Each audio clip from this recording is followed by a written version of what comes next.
In a previous video, we said that the Hamzatul Wasl, it begins nouns and it begins verbs and it begins the participles, or what they call harf.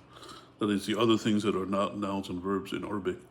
And the only participle that the Hamzatul Wasl begins with is the word al, which means the, al. And the first letter is a Hamzatul Wasl. And when you start with that, you always have to start with a fatha, with a ah.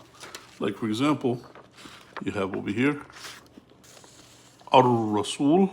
So if you start on it, you say ar-rasul. Or if you don't start with it, you say Muhammad dar-rasul. You don't start it. That's what the Hamza Wasl is about. And likewise, you have al-malik. You start with a fatha, ah. And you have al-kitab. Start with the ah, with a fatha. And as-samawat, you start with the ah. Sometimes you pronounce the lam, sometimes you don't. You have shamsi or kamariya, that's a different lesson.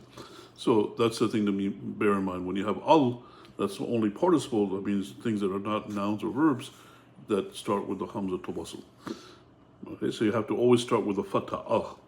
Now what happens is when you have a li in front of it, lil rasul, they won't write the Hamzatul Wasl at all. So you don't pronounce the Hamzatul Wasl there, but it's there, but they don't write it in the book. Say lil rasul, like say lil malik, lil kitab, lil samawat. So they wouldn't write the Hamzatul Wasl when you put a lam with a kasra in front of it.